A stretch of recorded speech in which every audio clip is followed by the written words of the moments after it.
wasallam ala sayyidina Maulana Muhammadin wa ala alihi wa sahbihi ajma'in. Nama ba'du, Bapak Rektor dan semua jajaran yang saya hormati, Bapak Kapolres, Bupati dan atau utusan yang saya hormati,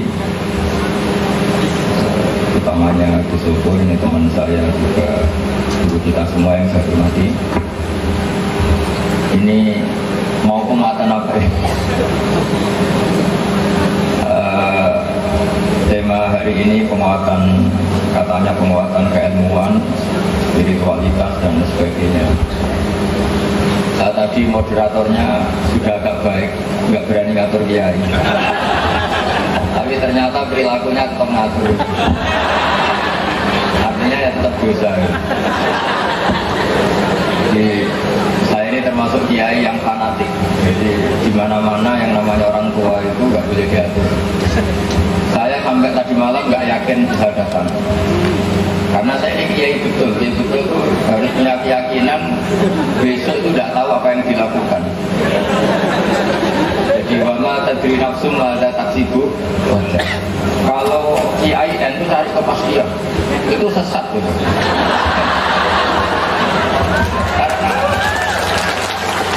Karena manusia itu tidak tahu apa yang akan dilakukan.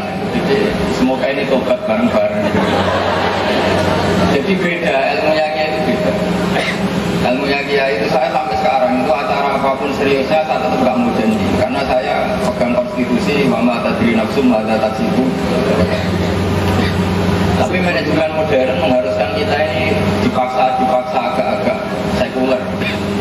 Terus saya minta kepastiannya besok bisa datang enggak? Saya bilang saya ini kiai, bisa saja saya mati ya. Karena ini kan satu acara gimana kita harus jujur. Kalau di dunia kiai, apalagi di dunia wali, itu membayangkan besok bisa melakukan sesuatu itu bagian dari degradasi. Karena Nabi pesennya sholatlah kamu sebagaimana sholatnya orang yang berpamit. Jadi kalau sholat subuh bayangkan nggak sampai duhur, nggak sampai asar, nggak sampai maghrib. Saya lama sekali daftar di dunia itu, saya jiwai. Kemudian gara-gara yayan itu saya dipaksa agak mundur jadi orang modern yang dimanage, diatur, dikenalkan dunia yang saya tidak tahu. Tapi ya itu tadi karena umatnya Rasulullah SAW ini tak. Saya pernah bilang UGM itu sampai hari 2 tidak satu, sampai 2 minggu, 3 minggu saya bilang nggak iya. Sampai saya di Jogja ditemuin, terus pokoknya nanti setelah pulang dari UI tolong mampir. Ya karena di hari yang sama. Tapi kalau dengan bilang besok, saya ada janji kan. Karena saya dari UI mampir isi di UGM. Setelah saya menerangkan seperti ini, yang mereka terima. Kenapa mereka terima? Begini rumus saya. Mereka kan sudah tahu ilmunya mereka, jadi mereka butuh ilmu saya. Kalau saya basa-basi, berarti saya menerangkan ilmu yang sudah dipunyai. Makanya saya cerita di sini jujur. Saya justru nggak boleh cerita bahwa kepastian itu baik. Yang benar adalah ketidakpastian. Saya jelas. Saya hidup ini, kalau di dunia, saya pernah bilang ke Rektor UI begini, Pak, kiai itu harus ada yang kayak saya. Kalau belajar agama seperti kampus, itu kan orang mau tanya bab-head, daftar dulu, registrasi dulu, baru nyari fakultasnya. Setelah ketemu nyari dosennya. Itu kapan tahu bab-head? Tapi kalau sama kiai kan enggak, saya sering ketemu orang di jalan. Terus mau tanya apa? Istri saya, anak saya ini head sudah 6 hari Januari, tapi sampai Februari kok sampai 10 hari. Maret sampai 10 hari, yang head yang mana? Ya yang 6 hari saja, yang lainnya ke istiqadah, kembali ke mutadah. Langsung selesai. Itu nanti kalau semuanya model kampus, daftar dulu, bayar dulu, dijadikan registrasi dulu. Jadi yang menguatkan agama itu sebenarnya kiai-kiai yang nggak jelas kayak saya ini. Jadi waktunya bebas, tanyanya di mana saja boleh. Kalau tanya Pak Komedi, nanti temuin saya di kantor. Setelah ditemuin karena agak bidangnya, siapa yang menangani ini? Cari dosen syariat. Siapa yang ahli fikih? Dicari lagi. Jadi memang menurut saya dengan Gus Sopo ini duet yang baik. Beliau sudah modern manajemennya. Saya akan tidak modern sampai mati, ini sudah cita-cita. Sehingga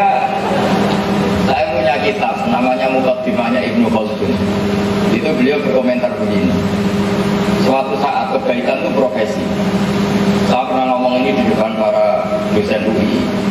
Resikonya profesi begini. Misalnya kalau tim SAR Jakarta datang ke Pekalongan, ada orang tenggelam. Ini kan nggak wilayah saya, karena tugasnya hanya di Jakarta. Lama-lama bagian kebakaran juga gitu. Ada kebakaran di Pekalongan itu tidak tugas saya kan tugasnya di Semarang.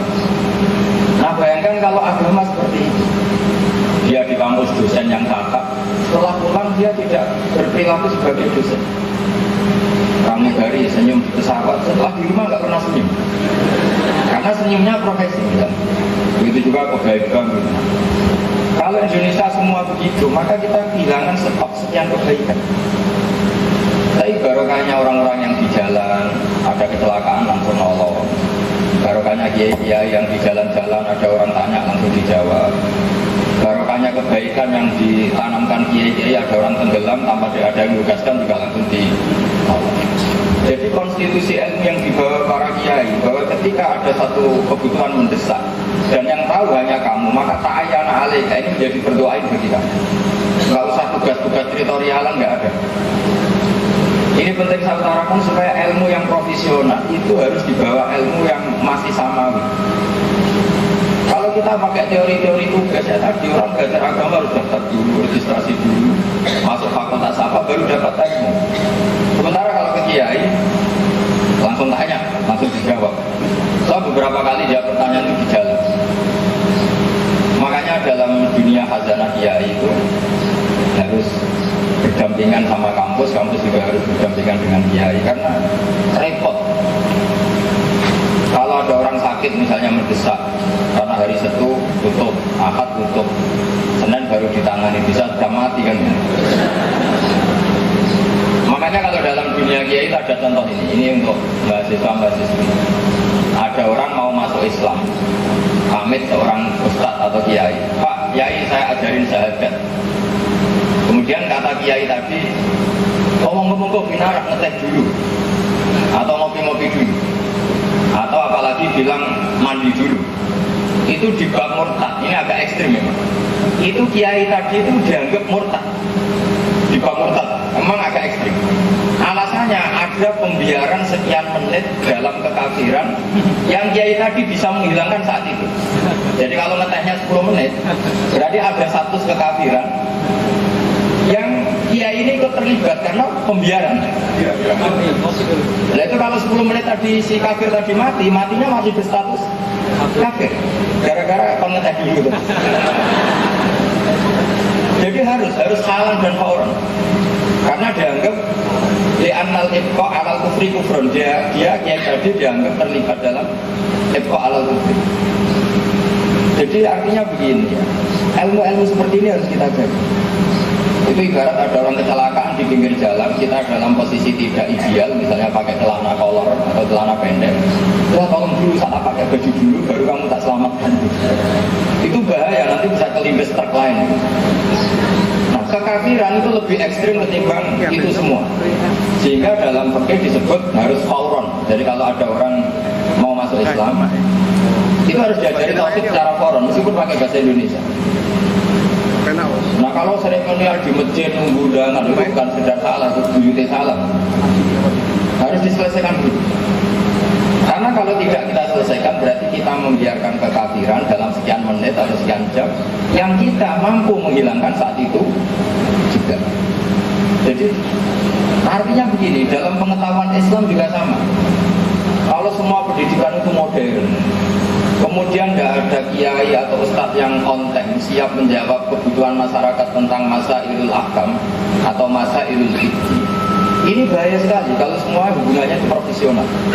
Karena kita sering menemukan di masjid orang tanya caranya sholat yang benar, di bab haji, di bab zakat dan seterusnya dan seterusnya. Maka menurut saya penguatan di sini itu yang penting itu kerjasama. Saya tidak boleh misalnya ekor sama pentingnya punya kampus, kemudian saya bertradisi modern ya nggak boleh. Dengan modern mengikuti tradisi saya juga nggak boleh, karena nanti malah tidak saling melengkapi. Ya nanti malah tidak saling apa? Melengkapi. Karena saya tidak bisa bayangkan. Saya pernah ngomong itu di depan rektor, bahkan saya minta tolong supaya rektor sama sama dosen-dosen itu ngakui fungsi-fungsi yang tidak jelas tadi. Karena tadi bagian dari tidak jelas itu bentuk dari kejelasan. Ya coba bayangkan misalnya nggak ada orang di perapatan di jalan-jalan. Kalau ada kecelakaan yang nolong pertama itu SAR resmi apa orang-orang di jalan itu? Orang-orang di jalan. Jadi Allah itu bikin rahmat sudah seperti itu. Wasiat rahmati kulasya. Nah kita yang di dunia modern kadang-kadang keterlaluan. Apa-apa harus prosedur, harus apa, SOP, itu repot sekali. Jadi makanya saya kerjasama dengan Gus Zofur, dengan beberapa teman-teman modern itu mengamkan supaya dua, ya kayak rel sport, memang sebaiknya tidak pernah ketemu. Tapi udah jalan beriringan saja, gak usah rukun. Saya khawatir malah nanti kalau rukun jadi kong kali kong yang nggak baik. Saya sampai sekarang itu tiap diulang orang tetap bilang enggak. Nanti kalau kurang sehari saya dikasih tahu, wah ini panitia butuh kepastian gini. Ya itu salah kamu. Di dunia kiai nyari kepastian itu kriminal kan. Karena manusia itu gak pernah pasti. Karena kita tidak bisa miliki diri kita sendiri. Kita ini biadillah yang nangani toh. Terus tapi meskipun demikian tolong kasih kepastian. Ya gini aja, kamu minta sama Allah karena tahu kepastian itu hanya Allah. Tak ajari tauhid yang benar gitu. Tapi rata-rata tetap gak mau. Karena ya dosennya sudah cuci otak ini. Supaya tauhidnya ala modern. Tapi saya juga gak mau didikte mereka. Ya itu kan, ya tapi untungnya saya ini dididik bangun, dididik bapak saya, orang itu insyirafis sendiri. Sehingga saya legowo ya ketika kerjasama dengan kelompok lain, dengan apa. Tapi saya tetap jaga konstitusi saya. Karena itu bahaya, kalau semuanya ikut itu berbahaya tadi. Saya berkali-kali ketemu masyarakat, kadang tanya di jalan, Gus, saya itu punya bapak kaya, tapi sudah lumpuh. Hajinya sekarang apa nunggu sudah mati? Ternyata setelah saya jawab itu bapak kamu makhluk itu masih hidup tapi sudah lumpuh. Harus haji sekarang. Kalau nggak bisa, ya amanatnya sekarang, jangan nunggu mati. Karena di Indonesia itu hanya populer haji amanat setelah meninggal. Jika kadang anaknya kurang ajar, kami kurang ajarnya, ben mati Gus amanat lebih murah 7 juta. Timbang kaji urip 36 juta. Ya itu juga. Tapi kita sebagai ulama itu menyarankan sebaiknya dimakdubkan. Makdub itu artinya dia diputuskan haji supaya ikut niat karena masih hidup. Kemudian yang melakukan orang lain. Tapi di Indonesia niabah, kaji niabah atau kaji amanat itu masih nunggu setelah meninggal. Nah kalau setelah meninggal itu mayit ini tidak dapat ganjaran sebetulnya. Karena kaji amanat itu hanya mengesahkan harta itu diwaris setelah menyelesaikan kewajiban-kewajibannya mayit. Tapi kalau dia masih hidup, artinya dia ikut kontribusi memutuskan dirinya haji. Hartanya dipakai haji. Ini kalau udah ulama yang ngomong terus, itu repot. Itu kan jelas itu ada imra'atun min Khas'am tanya, ya Rasulullah, inna faridatallah ala ibadihi adrokat abi syekhon kabiran la yastati'u ayyasbuta ala rohilah. Kewajiban haji menemuin bapak saya, artinya ada ayat tentang wajibnya haji. Pas bapak saya sudah sepuh, gak bisa naik kendaraan, apa saya harus menghajikan beliau?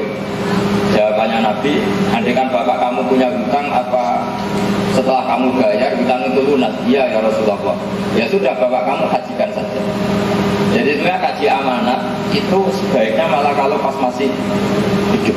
Satu, dia urun niat, dia berkontribusi buat memutuskan. Tapi di Indonesia itu belum lagi, nunggu setelah apa? Meninggal. Nah itu harus ada ulama yang ngomong.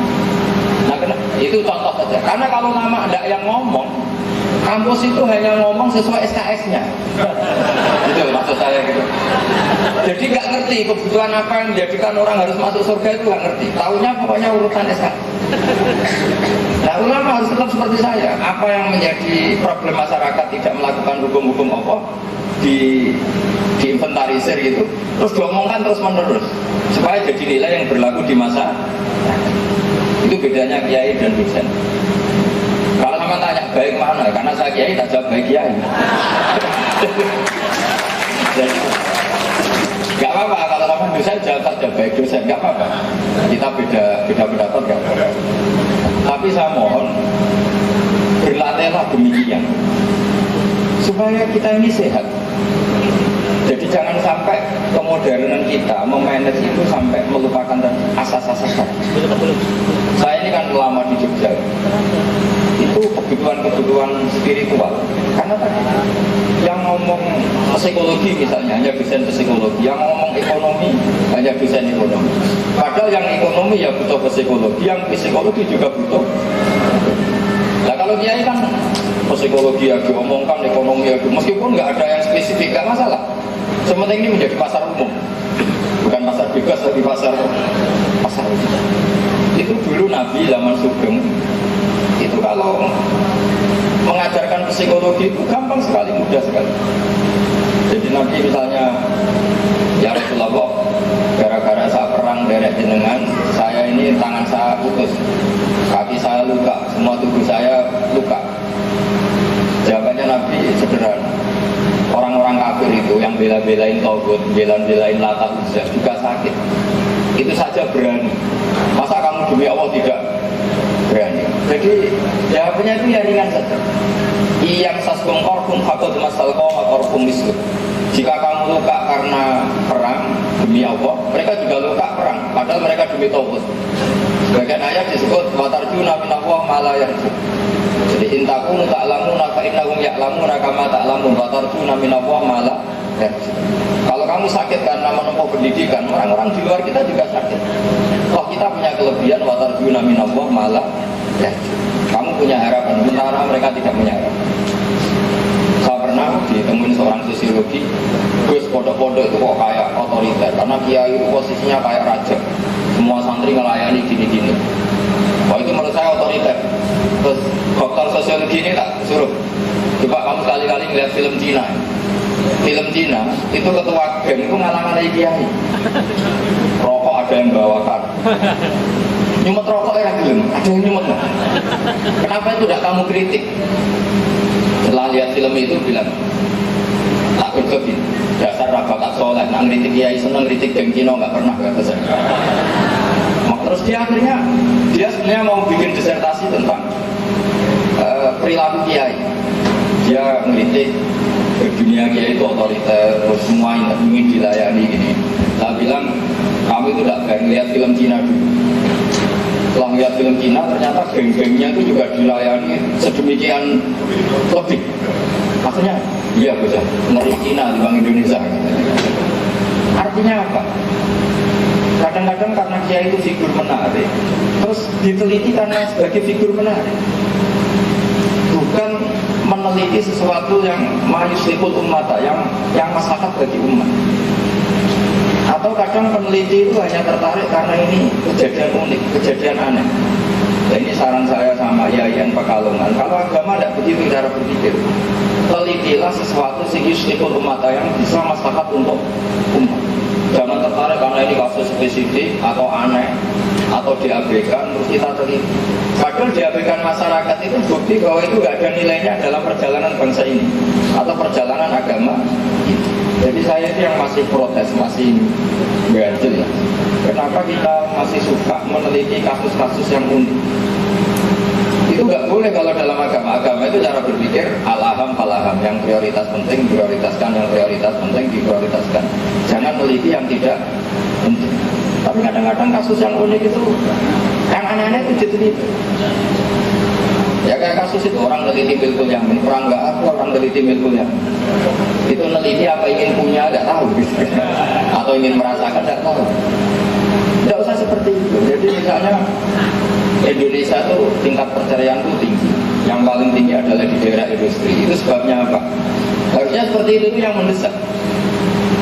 Ya saya ulang lagi ya, tingkat perceraian di Indonesia itu tinggi, lebih tinggi lagi kalau di daerah industri. Itu sebabnya apa? Lalu kita punya rumus, sebabnya ekonomi. Kenapa orang tersandera oleh ekonomi? Karena kurang kona'ah. Nah, kalau dalam rumus kiai kurang kona'ah. Kenapa kurang kona'ah? Karena misalnya hidupnya berduit sini, suka belanja di mall. Kenapa suka belanja? Karena di rumah tidak nyaman. Kenapa tidak nyaman? Karena tidak nikmati sholat, tidak nikmati wiridan, tidak nikmati kebenaran atau kebaikan spiritualitas. Itu Nabi kalau sudah sholat itu lupa, saking asiknya dengan sholat. Sampai sholat diistilahkan rohatul mukmin, istilahnya orang mukmin. Ya iya, saya itu kalau di rumah ngajar sampai 3 jam, mungkin sampai 5 jam. Habis subuh, habis zuhur, habis asar. Karena ngajar ilmu dulu lama mengatakan roha. Roha itu istirahat. Nabi itu kalau banyak problem, itu keluar masuk dalam. Ketika Bilal menotok as-sholat ya Rasulullah, Nabi ketika apa? Arifna ya Bilal, arifna ya Bilal. Saya kasih istirahat ya Bilal. Jadi itu sholat itu terus asik.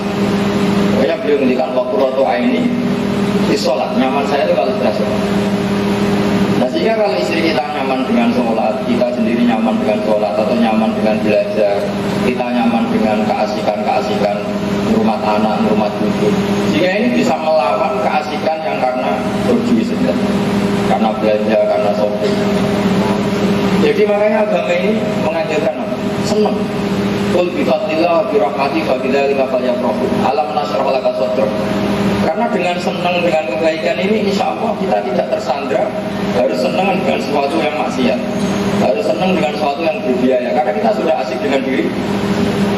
Memang resiko kiai kayak saya itu terus gak suka diundang orang, karena kalau saya di rumah itu sudah asik. Itu ya agak resiko bagi anda, tapi gak resiko bagi saya. Karena memang saya itu sudah asik. Saya kalau di rumah yang mutola'ah, rumah tidur, rumah anak-anak, senang sekali. Jadi makanya saya mohon, semohon-mohonnya, kalau IAIN ini jadi solusi bagi bangsa ini, bagi agama ini, nyari sesuatu yang halul masyakil, kalau dalam agama apa, yang bisa solusi bagi sekian problem. Jangan nuruti aturan-aturan dalam penelitian yang berdasar unik, kasus unik, spesifik. Tapi ya ini kadang-kadang nggak dibutuhkan oleh apa. Kadang-kadang kita teliti itu tidak memang yusbihul umat, tidak sesuatu yang untuk yusbihul umat. Tidak masalah. Saya sering ketemu dosen-dosen, ketemu peneliti, misalnya fenomena apa yang aneh-aneh. Saya juga kenal banyak orang yang peneliti yang aneh-aneh. Kalau itu tidak IAIN, tidak mengatasnamakan agama, nggak masalah. Tapi masalahnya kita sudah disematkan status agama. Kemudian meneliti sesuatu yang unik, dikagumi juga oleh orang-orang yang unik. Akhirnya kita jadi bangsa unik. Nah itu enggak apa-apa sebenarnya kita dibahas masalahnya kita mengembangkan status apa? Agama. Nah, status ini yang harus kita jadikan benar-benar status. Nah, ciri utama agama adalah ittaqillah haitsuma kamu di mana saja takwa. Takwa itu artinya apa? Melakukan perintah. Jika kalau kita guru ya guru sebagai status di kampus ya statusnya guru, di rumah ya guru, ketemu masyarakat juga kita guru. Jangan di kampus guru, setelah di rumah ada tetangganya tanya, Pak dosen saya tanya, saya punya problem gini. Kalau tanya di kampus daftar dulu. Ya repot. Kita misalnya pramugari senyum, setelah di rumah duduk. Kalau ingin melihat saya senyum, naik pesawat dulu. Pas di sana saya ramah. Itu yang ditakutkan Ibnu Khaldun. Suatu saat kebaikan itu profesi. Makanya Ibnu Khaldun andikan hidup zaman sekarang banyak pengelola yatim piatu yang oknum. Ya tentu tidak semua tapi banyak. Terus ada hadis ana wa kafirul yatim ini fil jannah. Sekarang pengelola yayasan yatim piatu yang untung dari situ dan pekerjaannya di situ, yang sebetulnya mentalnya bukan safaqah, bukan mental tarbiyatul yatim atau murabil yatim, nggak tahu maknanya hadis itu di mana. Bahkan sebagian memang itu dijadikan profesi. Nah kita ingin kebaikan itu status, bukan apa? Profesi. Makanya kata Ibnu Khaldun, suatu saat kebenaran itu sinar profesi, bukan apa? Status. Makanya saya mohon sama dosen, sama semuanya lah. Kalau Anda dosen, itu bukan profesi sebagai dosen, tapi statusnya memang dosen, pengajar. Sehingga di kampus IAIN yang ngajar, nanti di desa-desa tertinggal juga sebagai pengajar. Sehingga banyak muncul desa-desa binaan yang terinspirasi oleh dosen-dosen IAIN. Kita sebagai kiai gitu, saya itu punya pondok banyak, termasuk di Sragen juga tadi. Karena saya ini sudah merasa saya kok kayak kiai besar, di mana-mana dihormatin. Jangan-jangan saya kiai karena dihormatin. Saya sebagai orang yang ingin ikhlas itu merasa dosa. Saya nyari daerah yang saya posisinya nggak dihormatin. Bahkan mereka nggak tahu kalau saya ini orang alim. Betul. Karena saya ingin benar-benar bina. Saya itu kalau beli pesolatan sampai sekian kredit tak kasihkan pesolatan pegon. Saya itu pernah ngajar akidatul awam, ngajar pegon. Nah sekarang di daerah yang saya ajari sekarang sudah tahu kalau saya sekarang orang alim. Saya itu agak kecewa. Karena tadi, nah saya bayangkan bagaimana saya punya komunitas dokter-dokter spesialis banyak di Bojonegoro. Itu ya tak tugasin gitu. Mereka punya penyuluhan di desa-desa tertinggal. Saya bilang gini, kalau Anda tugas di rumah sakit itu profesi, karena dapat gaji. Jadi kalau Anda tugas di kampung-kampung pedalaman itu status. Anda benar-benar berstatus dokter. Di mana-mana ingin mengobati masyarakat. Jadi kalau mengobati sama yang datang, yang daftar itu Anda profesi. Jadi banyak yang tobat alhamdulillah. Ini lewat pengajian ini katanya, ya sudah ini vulgar saya minta. Sampai sakit hati apa enggak ada urusan. Tapi ini ngaji supaya berkah. Tolong kebaikan Anda ini tidak sekedar profesi tapi apa? Jadi di pesawat ya ramah, di rumah ya ramah, di kampus kita dosen, di rumah juga kita dosen, di tempat rumah sakit kita dokter, di rumah, di masyarakat juga berstatus sebagai apa? Sehingga masyarakat kapan saja akan menemukan status-status ini, menemukan dosen, menemukan dokter, menemukan kiai. Tapi kalau profesi, ya tadi lama-lama misalnya Pak Kapolres ini, ya sudah. Lama-lama ini kalau Pak Polisi misalnya ada maling pas dia cuti, biarin aja kan pas ada tugas. Kayak apa bahayanya kalau semuanya menuruti apa? Profesi. Jadi kalau ya sudah kira-kira seperti ini. Saya kira demikian. Assalamualaikum warahmatullahi wabarakatuh.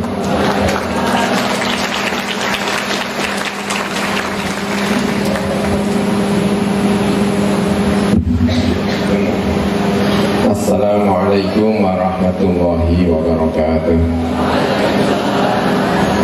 Bismillahirrahmanirrahim. Alhamdulillahirabbil alamin.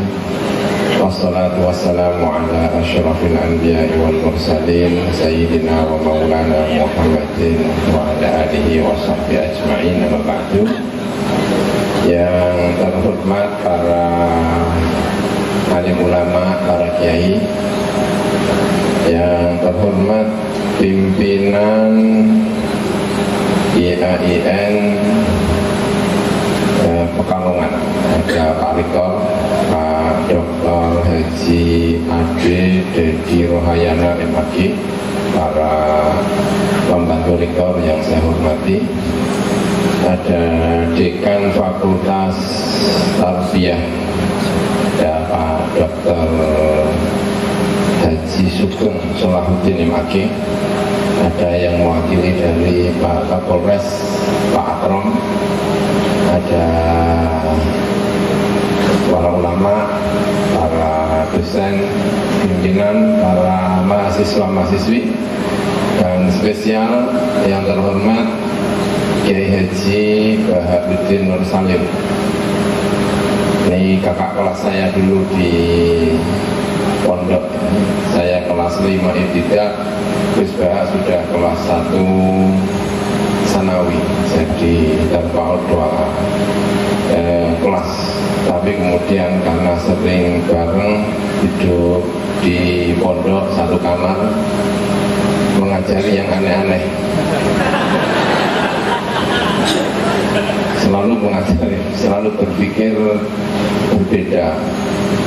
Kalau orang sekarang bilang apa itu, out of the box ya, berpikir tidak lumrahnya berpikir.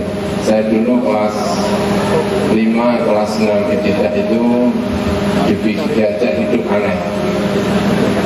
Tidur habis isya, nanti kalau jam 12, jam 1 bangun sampai pagi. Ngobrol, pokoknya gitu itu hampir menjadi rutinitas. Jadi pernah hidup aneh bersama Isbah, tapi sekarang sudah kapok saya juga. Ya aneh ya. Menyenangkan tapi selalu menyenangkan. Waktu membuat kampus di Sarang, salah satu yang teman untuk berdiskusi ya Gus Bah, selalu berpikir yang aneh-aneh, bahwa kampus ini harus ada kiainya. Karena itu dari awal salah satu dosennya ya Gus Bah, karena harus itu tadi berpikir agak gimana gitu ya, seperti tadi misalnya ada status, ada profesi gitu ya, ini menyenangkan ya. Di Naruhan Gus Bah itu tidak terkenal. Saya kemarin naik sepeda ke Naruhan ya, saya mau ke teman saya dulu, setelah itu baru Gus Bah. Saya lihat Gus Bah duduk sama ibunya di depan rumah sambil menikmati matahari pagi. Ya terus saya ikut bergabung ya begitu. Ada orang kampung lewat ya biasa-biasa saja, nggak seperti di sini yang kemudian melihat ya biasa-biasa saja. Dan katanya itu lebih nikmat. Berpikir itu ya, menjadi manusia biasa. Ya.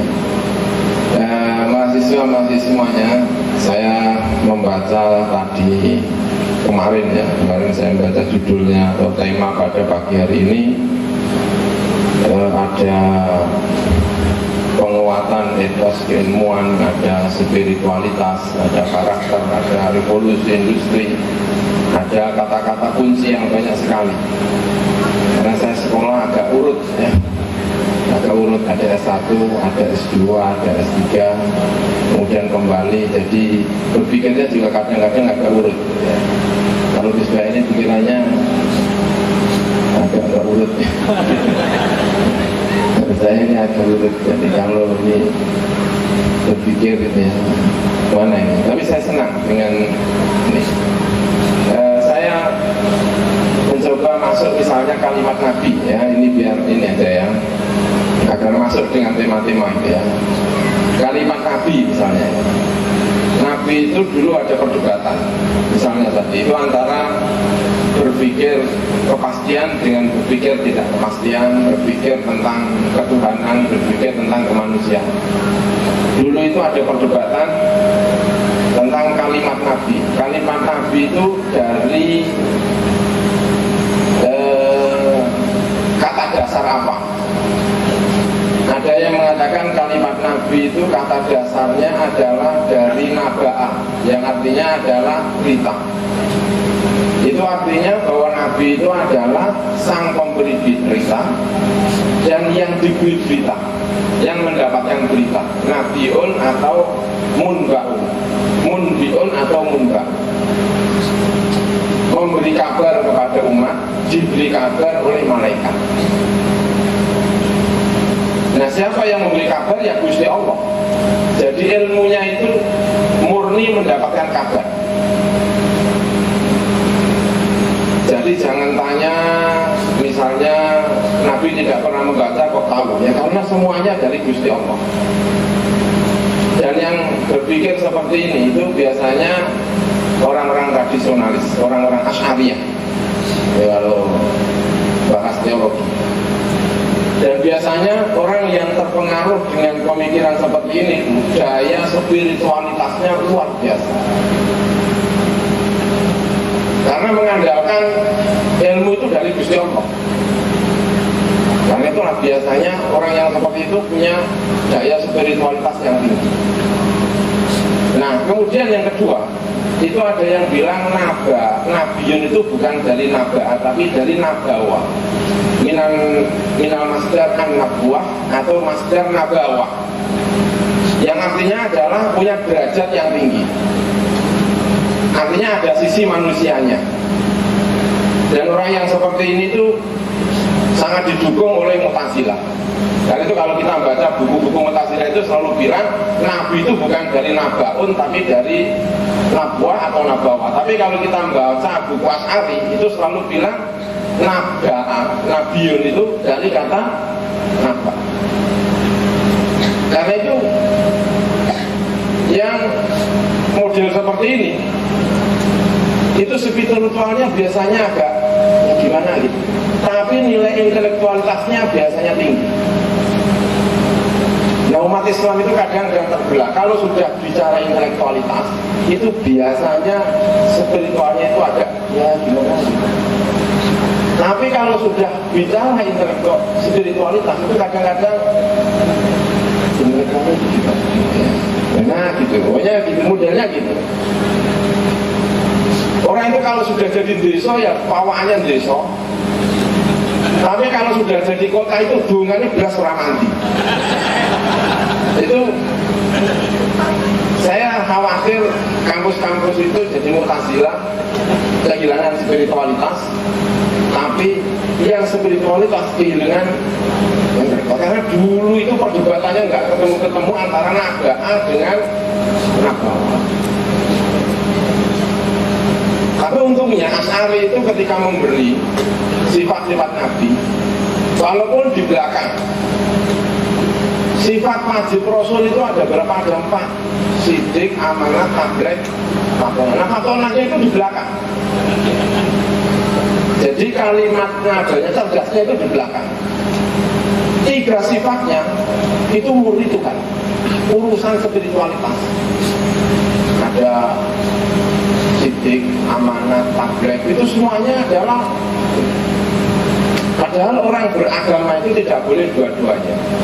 Tidak boleh dua-duanya, tidak boleh memilih salah satunya. Biasanya kalau Mu'tazilah itu selalu bilang begini, unzur maqala wala tanzur manqala. Tapi kalau Asy'ariyah, ahli spiritual bilangnya inna hadzal dina ilmun fanzuru amman ta'budun ladinakum.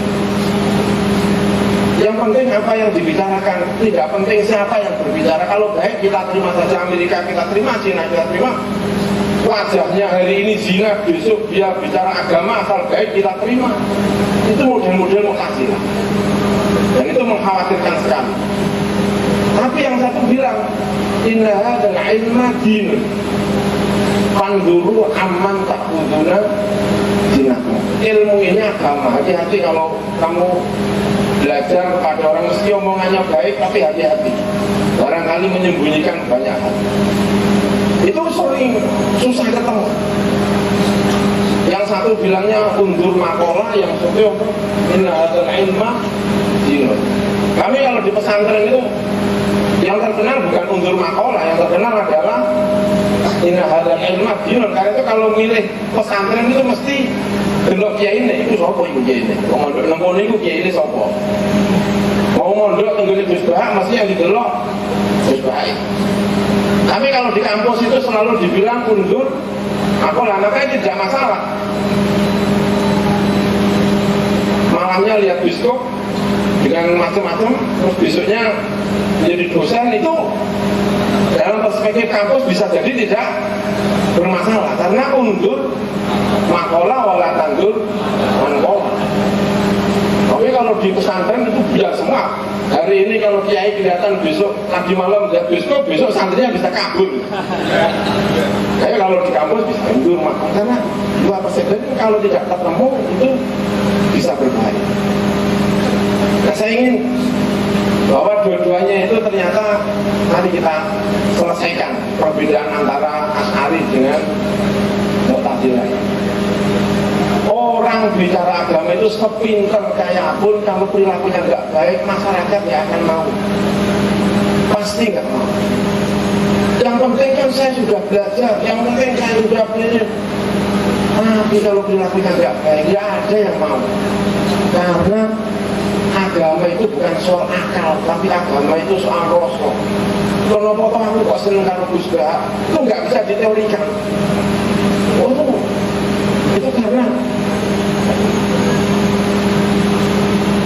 Jadi kalau kepingin membangun agama itu tidak boleh hanya perspektif Mu'tazilah, tetapi juga harus perspektif Asy'ariyah. Tapi perspektif Asy'ariyah tanpa Mu'tazilah itu ternyata juga membahayakan. Pasti karena ini kelemar-kelemar itu tadi orangnya. Apa itu? Apa? Ini masalah, bukan masalah. Jadi antara naba'a dengan nabawa itu harus kita gabungkan. Cara menggabungkan itu kira-kira begini, saya contohkan biar lebih konkret ya. Misalnya perjalanannya Nabi Musa alaihissalam. Nabi Musa itu orang kota, jelas orang kota. Wong dari kecil dikintirkan, lalu masuk istana dan menjadi warga istana. Orang negara superpower pada waktu itu adalah Mesir, dan dia adalah anak-anak raja, bahkan anaknya Tuhan. Bapak itu mengaku pangeran. Masya Allah, Nabi Musa itu makanya karakternya itu poros sekali, karena memang anaknya raja, poros sekali. Itu mau dijadikan nabi, itu sama Gusti Allah diatur. Ini caranya melayu orang desa. Saya khawatir di kampus-kampus itu tidak ada tempat sisanya. Nabi Musa itu mau jadi nabi, itu diatur sama Gusti Allah. Ini caranya orang desa. Caranya dia ngambil ngomong sampai mati. Terus dia lari ke desa. 8 tahun ditambah 2 tahun menjadi 10 tahun. Jadi untuk mengasah spiritualitas itu Nabi Musa butuh waktu 10 tahun. Ternyata tidak mudah.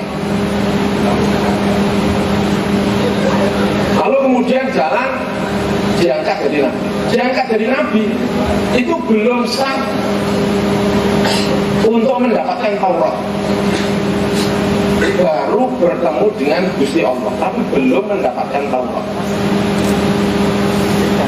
Kembali ke kota, lalu kemudian menyeberang, dipanggil lagi sama Gusti Allah. Itu setelah sekian tahun baru ketemu dengan Gusti Allah, mendapatkan Taurat.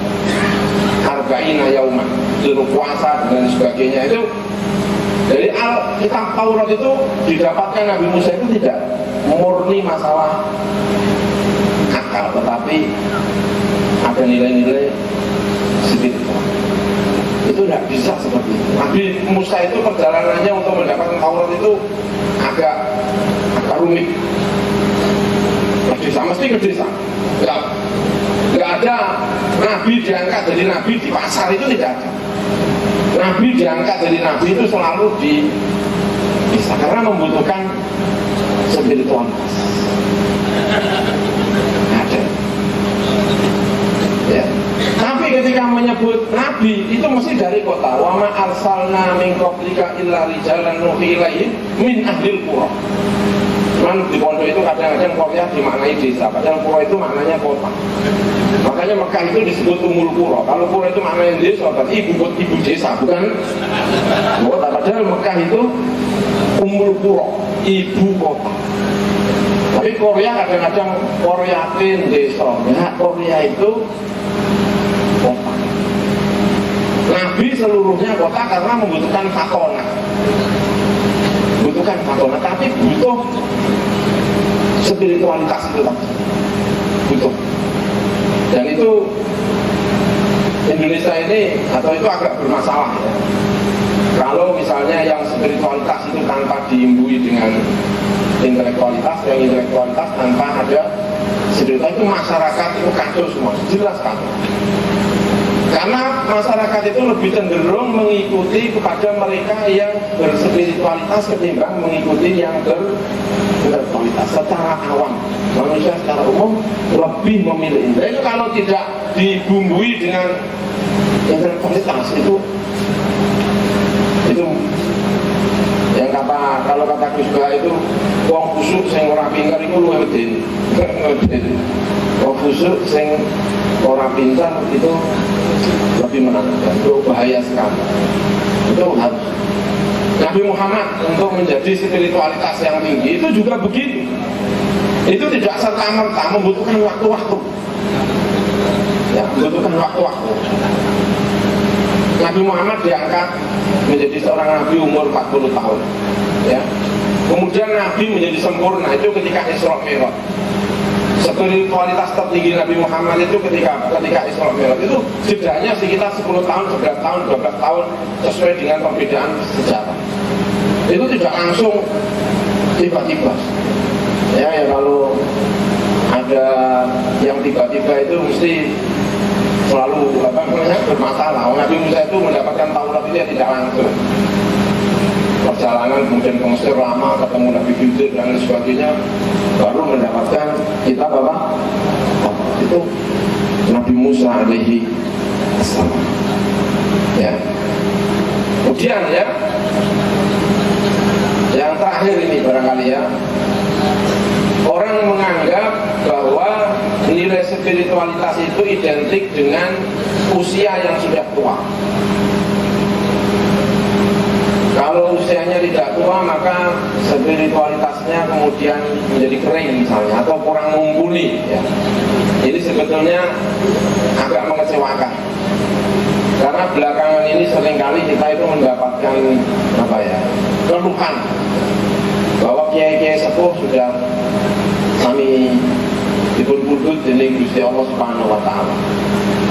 Tapi sebetulnya kalimat ini kurang benar ya sebetulnya ya. Kenapa kok kurang benar ya?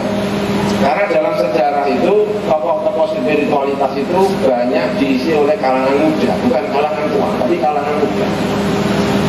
Ada kalimat dalam Al-Quran, itu kalimatnya asyudda ya, kalimat asyuddahu itu misalnya ketika disampaikan kepada Nabi Yusuf, walamma balagha asyuddahu atainahu hukman wa ilma.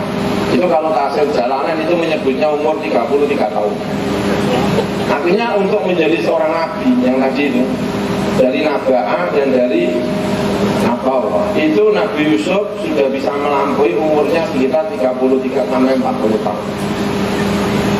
Itu sebenarnya sudah bisa. Jadi persoalannya itu bukan umur, tapi style. Karena enak mana kiai sama Gus. Ya enak Gus daripada kiai. Kenapa kok enak Gus? Gus itu nakal-nakal dikit gak masalah, masih pantas. Jadi kalau yang lirik-lirik dikit, maklum lah Gus. Jadi enak. Nah, kalau kiai itu sudah masalah.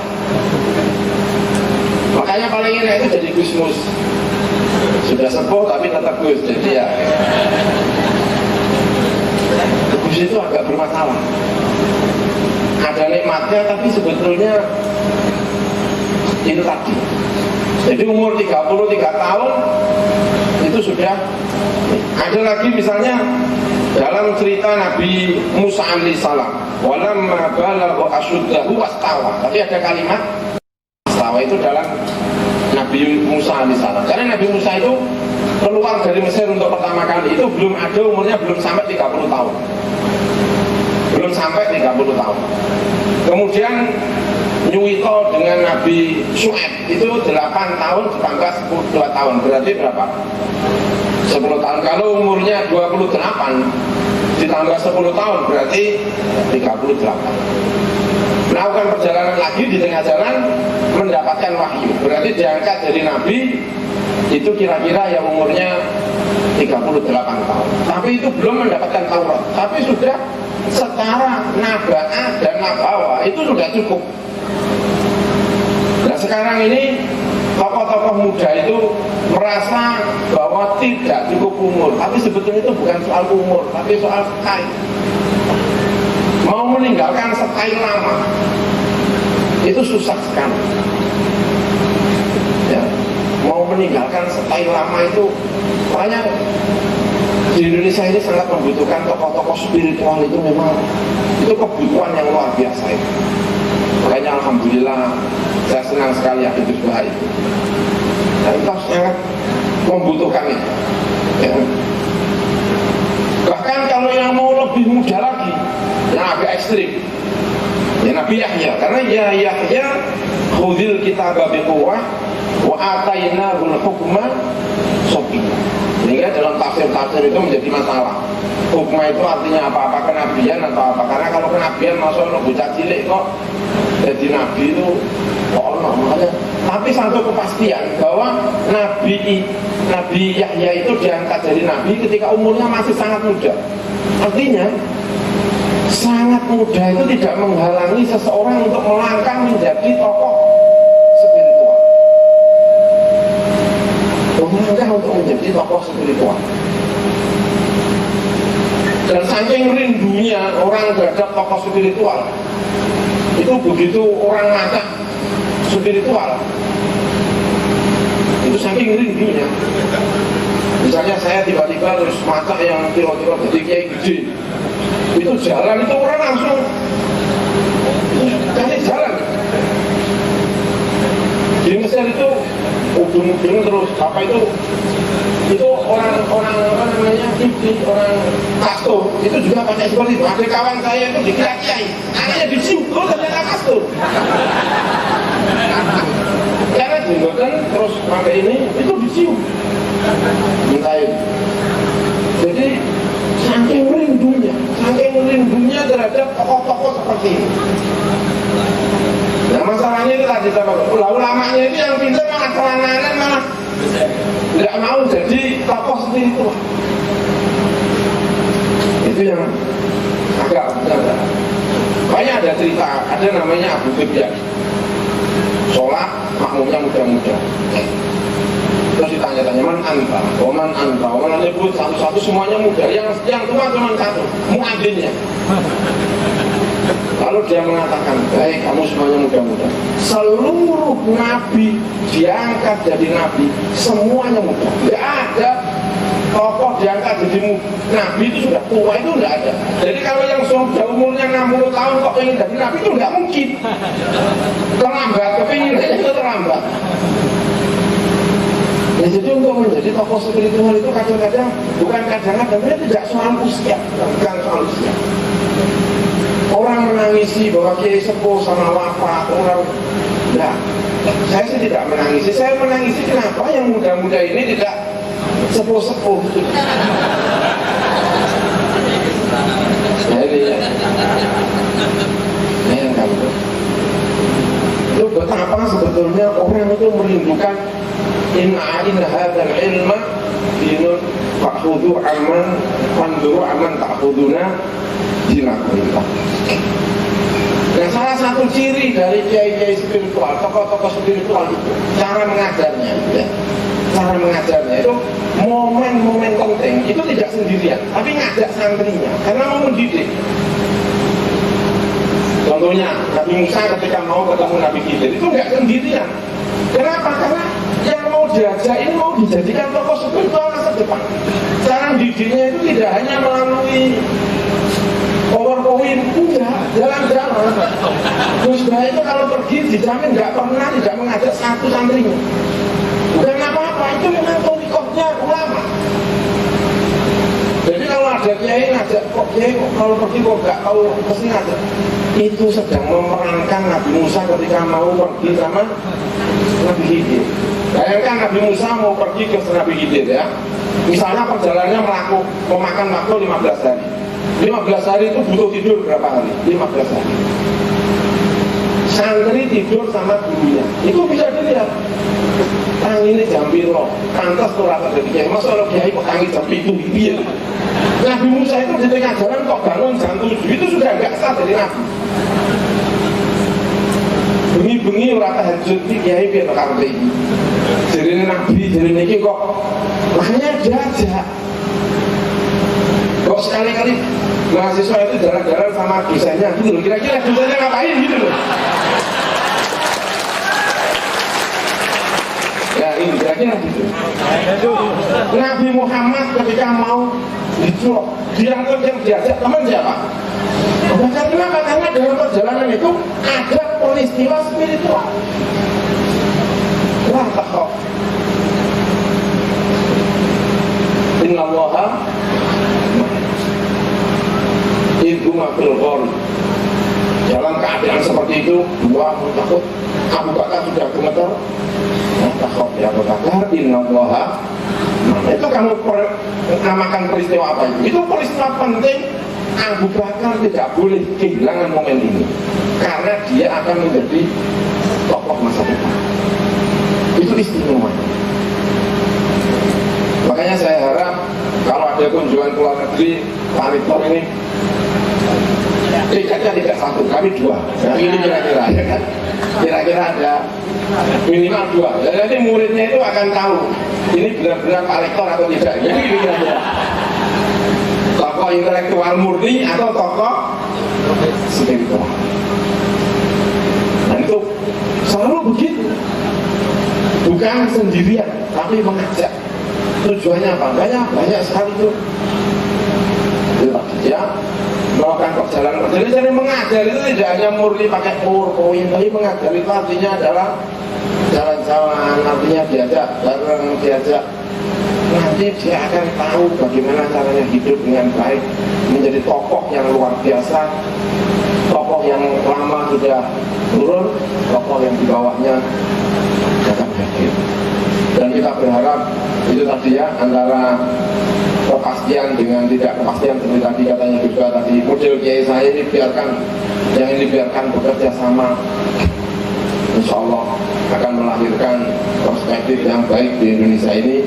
Amin ya rabbal alamin. Saya kira itu yang bisa saya sampaikan. Terima kasih. Saya kembalikan kepada Pak Kiai. Masih Assalamualaikum warahmatullahi wabarakatuh. Nama Purwanto, alhamdulillah diberikan kesempatan belajar di IAIN Pekalongan, alhamdulillah semester 6 di Fakultas Tarbiyah dan Ilmu Keguruan di dalam jurusan Pendidikan Agama Islam. Pada kesempatan mulia ini yang ingin saya tanyakan bahwa tadi ada sedikit singgungan bahwa tujuan nantinya kita diusahakan kita justru malah berbaur dengan masyarakat biasa, yang dimana adalah tentu membutuhkan pendidikan maupun tarbiyah.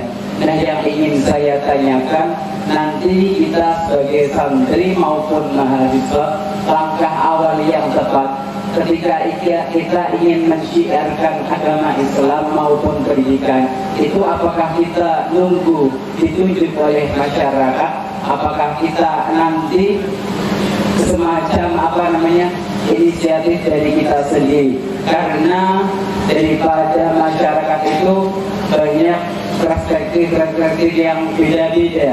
Ketika kita ingin langsung terjun, dikira nanti kita justru malah dikatakan sombong ataupun bagaimana. Mungkin perlu penjelasan dari beliau yang kita muliakan, Gus Baha maupun Gus Sogur. Sekian dari saya.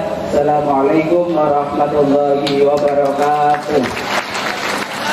Di Fuad Ilmu Hadis ini saya agak kecewa karena beliau berdua kan al-hafidh, harusnya yang pantas mengundang itu Fuad gitu.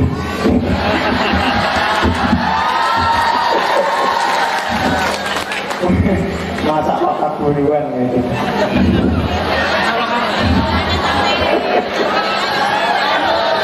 Tapi alhamdulillah yang penting sakit hadir, sakit ala barakah, alhamdulillah. Adapun pertanyaannya adalah, tadi kan Pak Rektor berharap agar kita semua itu diharapkan menjadi Gus Gofur baru, Gus baru. Pertanyaan saya, dengan wajah-wajah yang seperti ini, kemudian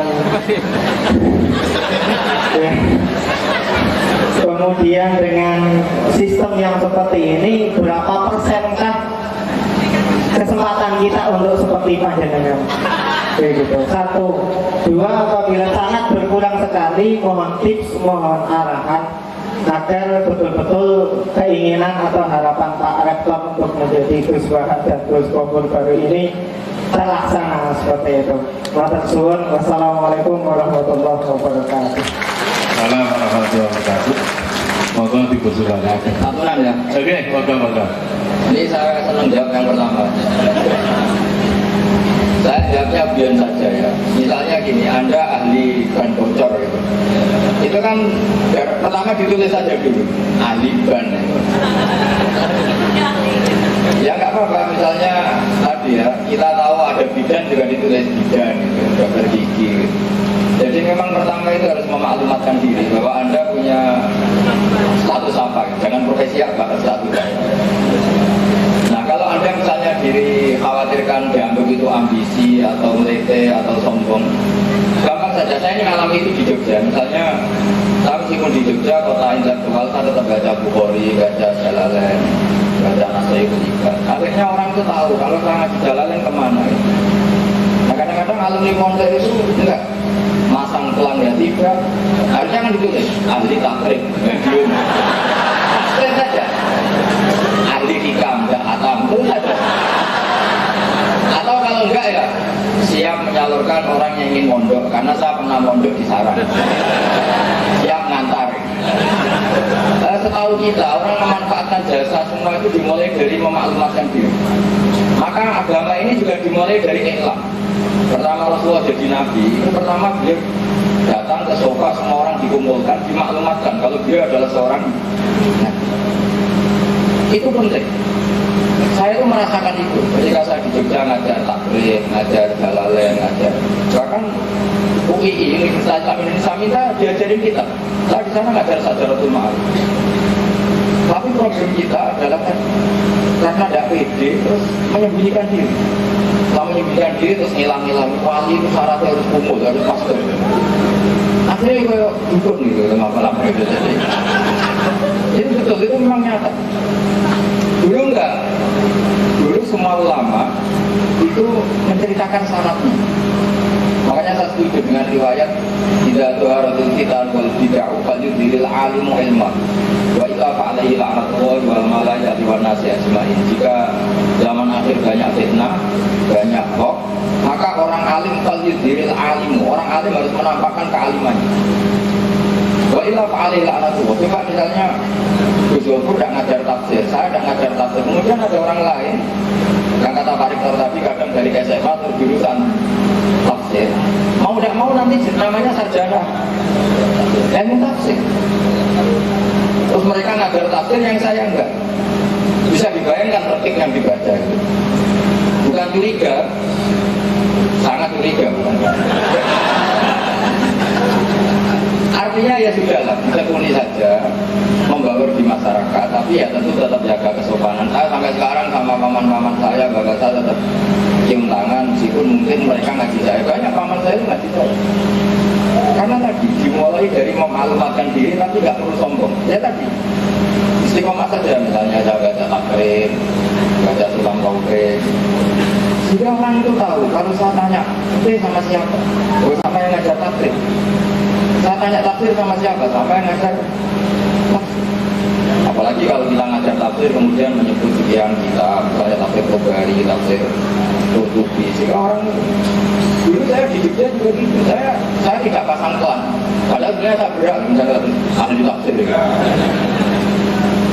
Ya kan sebetulnya, tapi tidak negeri ya. Kalau yang negeri kan yang sarjana. Tapi bisa diadu ini. Ini kan kompetisi. Jadi Pak Rektor kalau nggak terima, silakan kirim ahlinya tafsir ketemu saya. Nanti yang negeri sama yang akhirat menang-menang.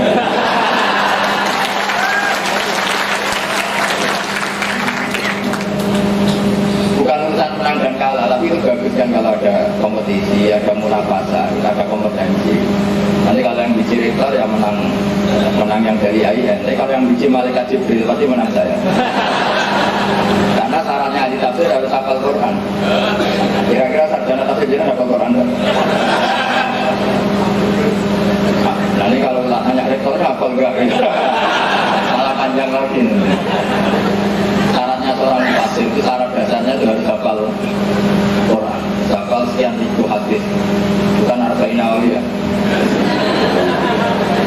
Itu saja ditekuni. Jadi kalau kita ingin memaklumatkan tafsir ya baca tafsir, ingin memaklumatkan fikih ya baca. Coba orang itu tahu kali itu bidan karena ditulis bidan, ahli gigi, ahli tambal ban. Tapi kita ini tidak menulis. Oke, nggak nulis nggak apa-apa, tapi tetap ada memaklumatkan diri. Karena semua nabi itu pasti memaklumatkan diri. Makanya syaratnya jadi nabi itu at-tahat di nubuwah. Beliau memaklumatkan kalau dia adalah seorang nabi. Makanya benar Gus Sopur tadi memaklumatkan kalau dia mumbiun atau mumbar. Tidak ada nabi yang tidak memaklumatkan diri. Supaya apa? Orang bisa mengakses. Coba toko itu telah diakses Indomaret, Alfamart karena ditulis menyediakan apa? Toko pulsa berarti menyediakan pulsa. IAIN juga gitu, menyediakan sarana belajar agama. Apalagi ngeklep negeri, yang lain swasta. Kalau saya enggak, ahli akhirat. Jadi kalau sampai ingin tanya cara mati yang benar, tanya ke saya. Tak beri tip mati yang benar. Jadi tak beri klasmen. Mati pilihan terbaik pas hidup. Masalah tak beri. Jadi cara yang bisa dilakukan tadi ya, memaklumatkan diri baik bilhal maupun bil maqal. Ya, syukur-syukur bilhal. Itu otomatis. Kalau kita ngomong fikih terus pasti orang tanyanya fikih ke kita. Jadi kalau kita ngomong spiritual terus nanti orang juga spiritual ke kita. Nah, yang repot kalau ngomong jimat terus nanti yang gitu ya itu kan otomatis itu. Masyarakat akan merespon sesuai yang kita maklumatkan baik bilhal maupun bil maqal. Ya, ini separuh nanti. Terima kasih Gus Bah, terima kasih semuanya ya. Dulu itu saya yang cerita ya, ada tokoh itu namanya Tuba. Latalu mutubaan, fainahu qad aslama. Dalam sebuah riwayat Tuba. Tuba itu raja Yaman waktu itu. Masuk ke Madinah. Namanya dulu tidak Madinah, tapi namanya Yathrib. Lalu menyerang Yathrib. Lalu dibacakan sebuah kitab kabar Yahudi, ada orang empat yang mengabarkan bahwa nanti itu di Madinah ini akan datang seorang nabi yang hijrah ke kota Yathrib, katanya dalam riwayat-riwayat, dalam buku-buku tarikh yang besar-besar seperti kitab Tobari dan sebagainya, itu tutuplah. Lalu rajanya itu ketika dikabarkan begitu, terus kemudian bilang sama tentaranya, jangan perang ini, yang ini akan menjadi kotanya. Lalu menulis sebuah surat, tulis surat, nanti kalau Nabi itu datang, surat ini tolong sampaikan kepada dia. Lalu ditulis surat, kalau saya cerita bahwa saya ini telah Islam, kalau saya menangi Nabi ini, saya akan jadi tentaranya, akan jadi surat itu kemudian diberikan kepada orang Yathrib. Diberikan kepada orang Yathrib. Nah kemudian itu disimpan, tapi lama-lama karena tidak datang-datang, jangan lupa bahwa kota ini akan menjadi tempat hijrahnya para Rasul. Ingat kembali itu setelah Nabi benar-benar datang dan singgah di rumahnya Abu Ayyub Al-Ansari. Nah, surat itu kemudian dicari lagi sehingga sihirnya itu menjadi terkenal. Itu cerita tentang Tuba. Artinya bahwa Nabi Muhammad itu sebetulnya jauh-jauh hari itu sudah banyak yang memprediksi, sehingga banyak yang kemudian yang masih ingat itu banyak yang memberi nama anaknya itu Muhammad dengan harapannya semoga anak saya ini jadi nabi. Dan ternyata yang justru berharap itu nggak jadi nabi. Nah yang namanya Muhammad yang nggak berharap itu justru jadi nabi. Jadi saya agak kecewa dengan yang pesimis tadi itu. Jangan-jangan dia yang akan menjadi ulama besar itu. Karena tidak nyangka kalau dia jadi ulama besar. Jadi maksudnya wajahnya kayaknya nggak pantas jadi itu kayaknya nggak ada yang pantas jadi ulama. Tuh, tidak ada satupun nabi yang merasa ketika kecil jadi itu nggak ada. Justru kalau merasa kecil jadi nabi itu pastikan itu nggak mungkin jadi nabi. Jadi berbahagialah kalian semuanya karena tidak merasa jadi ulama, insya Allah jadi ulama juga. Ya, jadi jangan melihat casingnya, jangan melihat ini, tapi insya Allah akan banyak tumbuh ulama-ulama besar di kampus ini. Amin ya Rabbal. Jadi saya kira itu. Terima kasih. Matur nuwun sangat. Dua belah masuk sumber yang luar biasa. Mari kita berikan aplaus.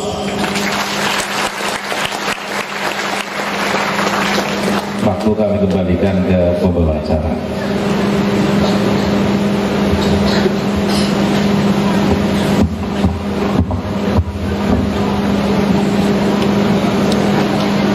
Terima kasih Bapak Ibu yang dimuliakan oleh Allah Subhanahu wa Ta'ala.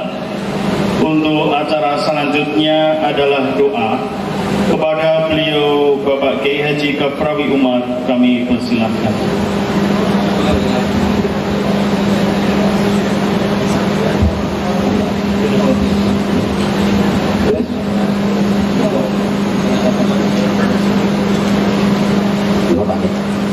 Bismillahirrahmanirrahim. Alhamdulillahirabbil alamin. Hamdan yuwafi ni'amahu wa yukafi mazidah. Ya Rabbana lakal hamdu kama yanbaghi li jalali wajhika wa li'azimi sultanik. Allahumma shalli wa sallim ala sayyidina Muhammadin wa ala sayyidina Muhammad. Allahumma ya Allah bimahdi fadlika wa judika karamika. Ya arhamar rahimin. Irhamna ya arhamar rahimin. Irhamna ya arhamar rahimin. Allahumma ighfir lana wa liwalidina warhamhum kama rabbawna shighara. واغفر لنا وأهلنا ولجميع المسلمين والمسلمات والمؤمنين والمؤمنات الأحياء منهم والأموات. اللهم إنا نسألك علما نافعا وعملا متقبلا ورزقا واسعا كثيرا حلالا طيبا مباركا فيه وإيمانا ثابتا وصبرا جميلا. اللهم إنا نعوذ بك من علم لا ينفع وقلب لا يخشع ودعاء لا يسمع ونعوذ بك من سوء الخاتمة. اللهم أعنا على ذكرك وشكرك وحسن عبادتك. اللهم إنا نسألك حسن الخاتمة. اللهم افتح علينا حكمتك وانشر علينا رحمتك وذكرنا ما نسينا يا ذا الجلال والإكرام. اللهم ارزقنا وارزق أهلنا وذرياتنا يا الله زيارة الحرمين مرات كرات في خير ولد ويسر وعافية. اللهم اقض جميع حاجاتنا وحسر مقاصدنا يسر أمورنا يا الله أمورنا الآخرة. اللهم إنا نستغفرك ونستودعك ديننا وأنفسنا وأهلنا أولادنا أموالنا وكل شيء أعطيتنا. اللهم اجعلنا يا الله وإياهم في كنفك مالك وجوارك ويدك من كل شيطان مريد وجبار عنيد. اللهم إنا نعوذ بك من جهد البلاء وترك الشقاء وسوء القضاء وسماتة الأعداء. ربنا ظلمنا أنفسنا وإن لم تغفر لنا وترحمنا لنكونن من الخاسرين. ربنا لا تزغ قلوبنا بعد إذ هديتنا وهب لنا من لدنك رحمة إنك أنت الوهاب. ربنا يا الله إنا نسألك يا الله أن تجعل أولادنا وبناتنا وذرياتنا من أهل العلم والخير ولا تجعلنا وإياهم من أهل الشر والخير. رب اجعلني مقيم الصلاة ومن ذريتي. ربنا وتقبل دعاء. ربنا هب لنا من أزواجنا وذرياتنا قرة أعين واجعلنا للمتقين إماما. ربنا آتنا في الدنيا حسنة وفي الآخرة حسنة وقنا عذاب النار. وصلى الله على سيدنا محمد وعلى آله وصحبه وسلم والحمد لله رب العالمين. بسر الفاتحة. أعوذ بالله من الشيطان الرجيم. بسم الله الرحمن الرحيم. الحمد لله رب العالمين الرحمن الرحيم مالك يوم الدين. إياك نعبد وإياك نستعين. اهدنا الصراط المستقيم صراط الذين أنعمت عليهم غير المغضوب عليهم ولا الضالين. آمين آمين. اللهم صل لنا والمسلمين من آفات الدنيا وعذاب الآخرة. اللهم انصرنا والمسلمين. اللهم أهلك الكفرة والظالمين. اللهم اختم لنا بالإيمان. اللهم اختم لنا